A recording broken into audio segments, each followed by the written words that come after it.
هو الذي أرسل رسوله بالهدى ودين الحق ليظهره على الدين كله وكفى بالله شهيدا ولو كره المشركون জোরে বলুন আল্লাহু আকবার।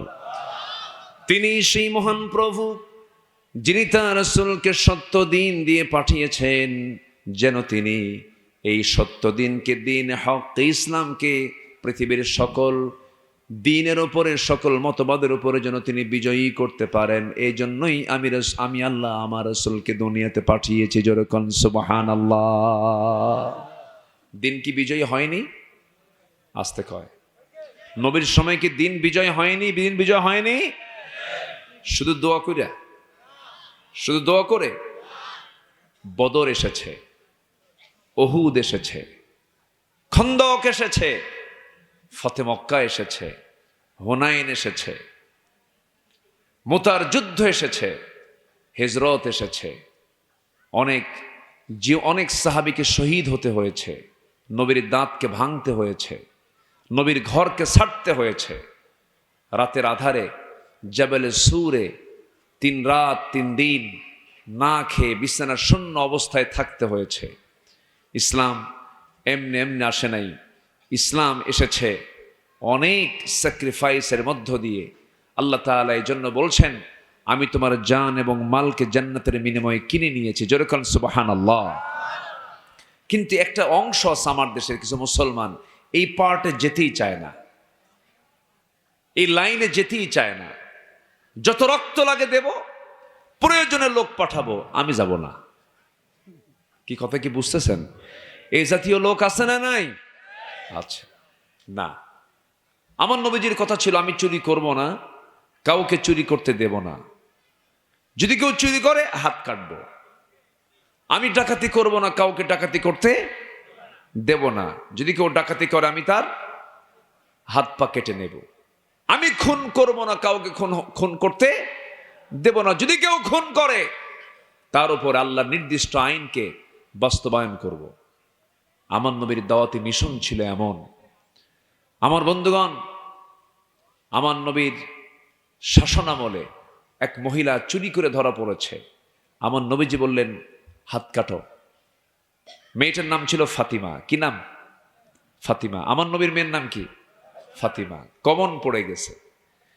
সাইয়েদনা ওমর ফারুক এসে বলছেন, হুজুর, মেয়েটা খুব বংশীয়া পরিবারের, উচ্চ বংশীয়া, খুব সুপারিশ করছে, দেখুন তো মাফ করে দেওয়া যায় নাকি? আমার নবীজির চক্ষু লাল টকটকা হয়ে গেল, চেহারার রক্তিম আকার ধারণ করলো, আর বললেন, ওমর, তোমার দারাজ কণ্ঠ গেল কোথায়? তুমি কি জানো ওমর, আজকে যদি এই ফাতিমা চুরি না করে, যদি ফাতিমা বিনতে মুহাম্মদ চুরি করে ধরা পড়তো, আমি বিশ্বনবী ওয়াদা করে বলছি, সকল জনতার সামনে আমি রাসূল আমার মেয়ের হাত এনে প্রকাশ্যে কেটে দিতাম। জোরে বলি আল্লাহু আকবার। আজকে পৃথিবীতে সবচেয়ে বড় ক্রাইসিস হলো সঠিক বিচার নাই, সঠিক আইনের প্রয়োগ নাই। সবাই আইন রচনা করে নিজের সুবিধায়, কেউ জনগণের সুবিধা আইন রচনা করে না। এই তো দেখতেছি গোটা পৃথিবীতে। অথচ বলে বেড়ায় আইন সবার জন্য কি সমান। আপনারা এত সুন্দর মানুষ, আপনাদের সামনে আমি কথা বলে খুবই আনন্দ ফিল করছি। সবাই বসুন। কি অসুবিধা? আচ্ছা। সম্মানিত ভাইয়েরা, সম্মানিত বন্ধুগণ, আজকে পত্রিকার পাতায় চোখ রাখলে, আজকে সামাজিক যোগাযোগে চোখ রাখলেই প্রত্যেক দিন একটা নিউজ প্রায় চোখে আসে, অমুক জায়গায় অমুক মেয়ে ধর্ষিতা। আমি কি ভুল বলতেছি বলেন তো? মেয়েটা কারো মেয়ে, কারো বোন, কারো স্ত্রী, কারো মা। ক্ষমতার দাপট দেখিয়ে, নেতৃত্বের মেজাজ দেখিয়ে, লোলুপ দৃষ্টি দিয়ে এই ধর্ষণগুলো করা হচ্ছে। একটা ধর্ষকের শাস্তি যদি প্রয়োগ হতো, কোন ধর্ষক সাহস পেত না ধর্ষণ করার মানসিকতা নিয়ে। যার মেয়ের ইজ্জত, যার মেয়ের যৌবনকে নষ্ট করা হয়, তার কষ্ট সে বুঝে। সেই মহিলার বাড়ির পাশে দিয়ে একটু যাওয়া আসা করেন, একটু তাকায় থাকেন, তাদের মজলুমের যে চোখের পানি একটু লক্ষ্য করে দেখবেন, কোনো জুলুমের ফলাফল ভালো হয়নি, ভালো হবেও না। জুলুম করবে যে, মামু বাড়ি দিল্লি গিয়ে পড়বে সে। এটাই ইতিহাস। আল্লাহ পাক আমাদেরকে ইতিহাস 2024-এ শুনিয়েছেন না দেখিয়েছেন? শুনিয়েছেন না দেখাইছেন? দেখাইছেন। বলা যাবে না, ইতিহাস থেকে শিক্ষা নিতে হবে। এই পাক ভারত উপমহাদেশ শাসন করতে এক সময় মোগল সাম্রাজ্য, মোগল সম্রাটরা জহিরুদ্দিন মোহাম্মদ বাবরের এই বিশাল একটা গোষ্ঠী এই ভারত উপমহাদেশ শাসন করেছে। আকবর, হুমায়ুন, শাহজাহান, এরপরে আওরঙ্গজেব, বাদশাহ জাহাঙ্গীর, বাদশাহ আলমগীর, নাম শোনেন নাই সবাই? আচ্ছা, তারা শাসন করেছে। তাদের কবরগুলো এখনো ইন্ডিয়াতে আছে। কে যায় তাদের কবরের পাশে? কত নাম যশ ছিল, কি কয়জন যায় আর তার কবর জিয়ারা করতে? পৃথিবীতে এমনই। তো এদের মাঝে একজন বাদশাহ ছিলেন, বাদশাহ জাহাঙ্গীর। বাদশাহ কি? জাহাঙ্গীর। এই দেশ কিন্তু তারা শাসন করেছে একসময়। তারা কেমন শাসক ছিল দেখেন। এক মহিলা, হিন্দু বৃদ্ধা নারী, ভয়ে ভয়ে আসতেছে তার কাছে। আসবো, বসবে, বসবে, সমস্যা নেই, বসবে। ভয়ে ভয়ে আসতেছে রাজার কাছে। কেন টেনে নিতে হবে? জায়গা তো আছেই, টানতে হবে না। সবাই বসেন, সমস্যা নেই। না না, ও পিছনে চট নেই, এই পিছনে বসার জায়গা নাই। তাড়াতাড়ি করে পিছনে বসার ব্যবস্থা করে দেন, লোকজন আসতেছে, যেন সবাই বসে থাকতে পারে। একটু আমার দিকে তাকান। আমি মাঝে মাঝেই বলবো একটু আগান, তাহলে ওয়াজ করবো কখন? খালি বলবো আগান, তাহলে ওয়াজ করবো কখন? বলেন। বসেন সবাই। অত্যন্ত শৃঙ্খলা রক্ষার দায়িত্ব এখানে একার না সবার? সবার দায়িত্ব। নিজ দায়িত্বে বসে যান, সমস্যা কি? সম্মানিত ভাইয়েরা, বাদশাহ জাহাঙ্গীর বসে আছেন, এক হিন্দু বৃদ্ধা নারী এসে কাঁপতেছে। বাদশাহ জাহাঙ্গীর বলে ফেললেন, বুড়িমা কান্দেন কেন? কি হয়েছে? কাঁপেন কেন? কাঁপতেছেন কেন? কি হয়েছে? বাদশাহ জাহাঙ্গীর এই প্রশ্ন করার সঙ্গে সঙ্গে মহিলা বলছেন, বাদশাহ জাহাঙ্গীর, আমার প্রতি বড় জুলুম করা হচ্ছে। কি জুলুম বলুন? আমার বড় ছেলেকে বিয়ে দিয়েছি, নতুন বৌমা আমার ঘরে। আমার বৌমাটা দেখতে সুন্দরী, কিন্তু প্রতিদিন সন্ধ্যা যখন ঘনিয়ে আসে, অন্ধকার যখন সে আসে, আমার বাড়িতে বড় বিপদ চেপে বসে। কি বিপদ বলেন? একটা যুবক প্রতি রাত্রি প্রায় আমার সেই বৌমার প্রতি লোলুপ দৃষ্টি দিয়ে জোরপূর্বক অস্ত্র উঁচিয়ে আমার স্ত্রীর সঙ্গে সে জেনা করে যায়, তাকে ধর্ষণ করে চলে যায়। আমরা কেউ কিচ্ছু বলতে পারি না। এটার একটা বিচার আমি আপনার কাছে চেয়ে গেলাম। বাদশাহ জাহাঙ্গীর ওই যে মাথা নিচু করে ফেললেন, আর কিচ্ছু বললেন না, শুধু বললেন, বুড়িমা, আপনার বাড়ি কোথায়? লোকেশনটা দিয়ে যান, এবং কোন সময়ে এই ধর্ষণ করার জন্য আসে সেই সময়টা আমাকে বলে যান, ব্যবস্থা নিয়ে নেব। সবকিছু কোট করে নিলেন।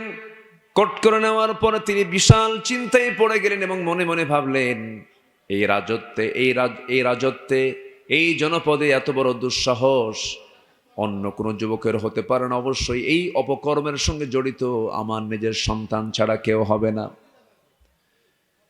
সন্তানকে সন্দেহ করে ফেললেন। পরের দিন সন্ধ্যাবেলা তরবারি কোষবদ্ধ করে কোমরে তরবারি নিয়ে তিনি রওনা করলেন নির্দিষ্ট বাড়ির দিকে। দরজায় গিয়ে কড়া নাড়লেন।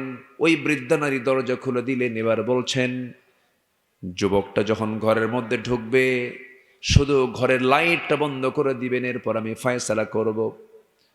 ঘরের লাইট বন্ধ করে দেওয়া হলো।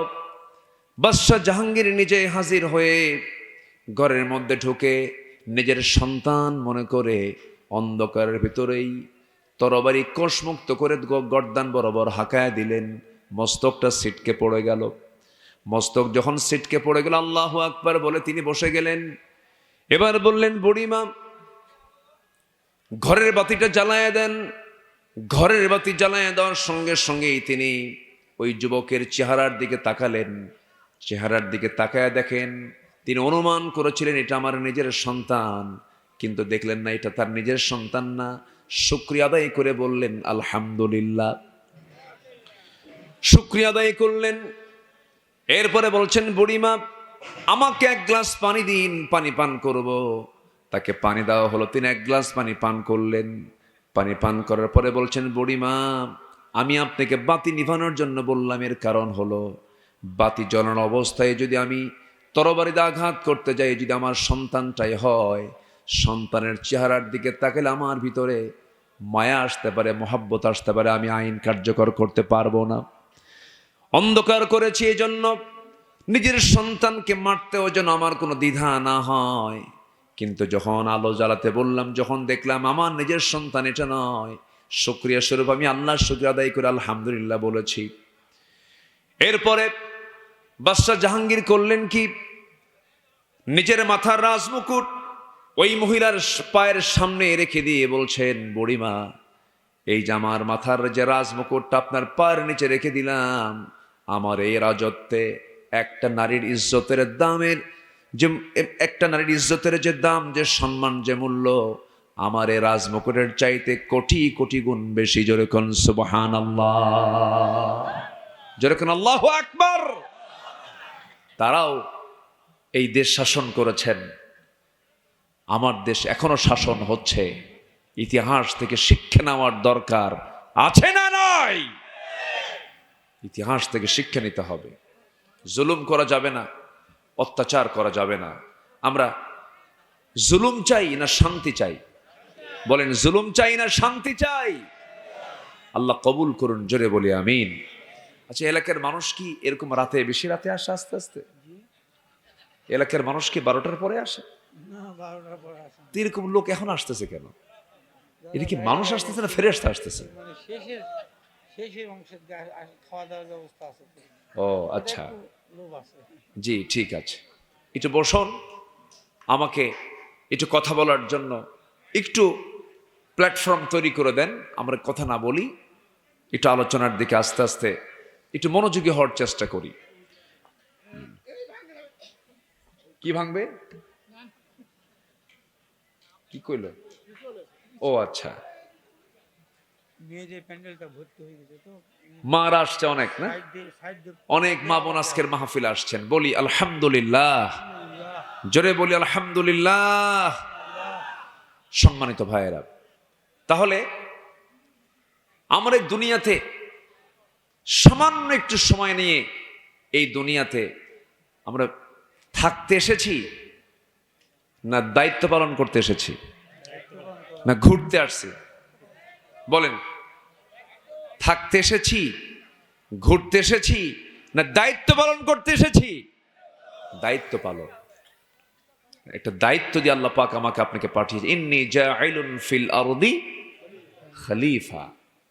আল্লাহ পাক আমাকে প্রতিনিধি করে দুনিয়াতে পাঠিয়েছেন। আমার বহু কাজ আছে, আমাদের বহু কাজ আছে। আমাদের অবসর থাকার, বিশ্রাম নেবার, সময়কে নষ্ট করার কোনো সুযোগ নেই। প্রতি সেকেন্ডকে আমরা কাজে লাগাবো। আমাদের মূল টার্গেট হলো আবার বাপের ভিটায় আমরা ফিরে যাব। জোরে বলি ইনশাআল্লাহ। বাপের ভিটা হলো জান্নাত। বাপের ভিটা কি বলেন? জান্নাত। আপনাদের বাপের ভিটা কি? আসতে কোন কেন? বাপের ভিটা কি? শেকটা। শেকটা কোথায় বলেন? জান্নাত। আমরা হলাম নবীর সন্তান। কার সন্তান বলেন? ওয়ালাকাদ কাররামনা বানি আদম। আমি আদম সন্তানকে সম্মান দিয়েছি। আমরা আদমের সন্তান, আমরা আদমের সন্তান, আমরা নবীর সন্তান। আমরা অনেক মর্যাদাবান। কিছু কিছু পীর সাহেব আছে, তারা পীরজাদা লেখেন, লেখেন সমস্যা নাই, পীরজাদা লেখে না, লেখেন পীরজাদা, কোনো সমস্যা নেই। পীর